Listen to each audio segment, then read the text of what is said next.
안녕하세요. 모닝쇼 김은별입니다. 간밤 뉴욕 증시는 다시 한번 큰 폭으로 상승했는데요. 일단 다행히 미국 국채 금리가 안정세를 보인 가운데 미국 엔비디아 이 기업의 실적에 대한 기대감이 상당히 고조됐습니다. 그리고 장마감 이후에 실제로 엔비디아의 실적 뚜껑을 열어봤더니 예상보다 훨씬 더 좋았습니다. 매출액과 주당순이익 그리고 가이던스까지 모두 시장 예상치를 웃도는 모습이었는데요. 컨퍼런스 콜에서 계속 나오는 내용들도 시장에 큰 영향을 미치고 있기 때문에 끝까지 살펴보실 필요가 있겠습니다.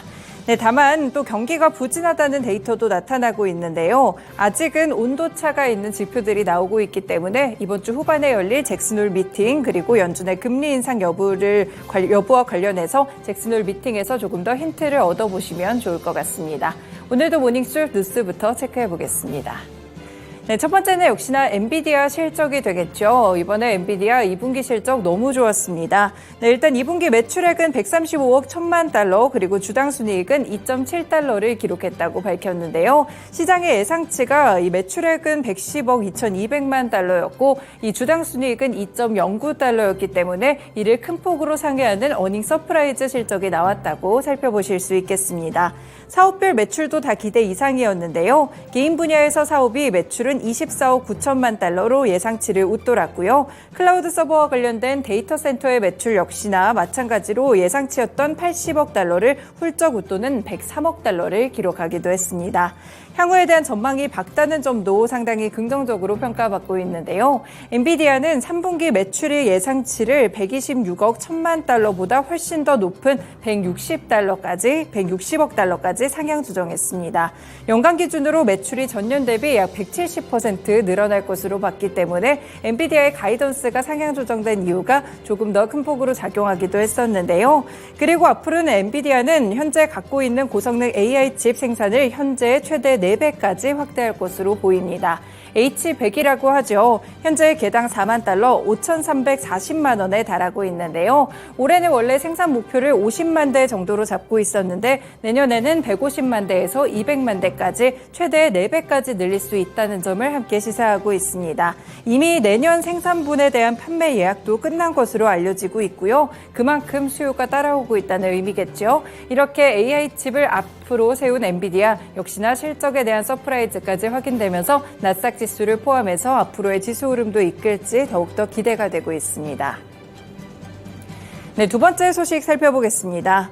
제임스 블러드 전 세인트루이스 연은 총재가 연준의 금리 인상 기조가 당분간 유지되리라는 전망을 내놨는데요. 이번에 월스트리트 저널과의 인터뷰에서 이같이 밝혔습니다. 지난 6월 전망에는 침체 시나리오라는 큰 요소가 있었는데 최소한 지금까지 봤을 때 이것은 깨어진 것으로 보인다라고 멘트를 했는데요. 그러면서 이는 연준위원회가 이번 가을까지 당분간은 금리 인상을 유지하리라는 점을 시사한다라고 했습니다. 이날 인터뷰는 잭슨홀 미팅을 앞두고 전 세계가 향후에 미국의 통화정책 방향성에 관심을 두고 있는 가운데 나온 발언이기 때문에 더욱더 주목을 받고 있는 상황인데요. 블러드 전 총재는 시장의 더 큰 관심은 경제가 올해 하반기에도 상당히 가속할지 그리고 연준이 정책 금리를 6% 이상으로 올려야 되는지 이걸 느끼고 있는지가 상당히 중요하다고 이야기를 했습니다. 현 시점에서 미국의 경제 전망과 관련해서는 지금까지는 연준의 정책이 성공적으로 작용하고 있다고 보면서 최근에 소비자 물가 지수의 상승률 둔화와 낮은 실업률 등을 거론하면서 잭슨홀의 화제가 될 것이라고 함께 멘트했습니다. 침체에 관련돼서 상당한 예측이 있었지만 이는 과장됐다라고 의견을 드러내기도 했었는데요. 이렇게 블러드 전 총재의 의견까지도 함께 체크해 보실 수 있겠습니다. 다만 마지막 소식을 살펴보시면요. 블러드 전 총재의 말이 정말 맞는 걸까 이런 의구심이 드실 수도 있을 것 같은데요. 바로 경기 침체에 대한 멘트들이 나왔기 때문입니다. 지표를 보시면 유로존의 20개국 체감 경기를 나타내는 8월 HCOB 종합 구매자 관리 지수는 47을 기록했다고 S&P 글로벌이 어제 밝혔습니다. 시장의 예상 중앙치는 48.5였는데 실제로는 이를 1.5포인트 오히려 밑도는 수치가 나왔고요. 사업 활동은 기존 주문을 이행하는 데 집중을 했고 수주 잔고 지수가 코로나19가 확산한 2020년 6월 이후 최저 수준까지 함께 떨어지기도 했습니다. 그리고 무엇보다 유로존에서 가장 중요한 것은 서비스업 PMI가 될 텐데요.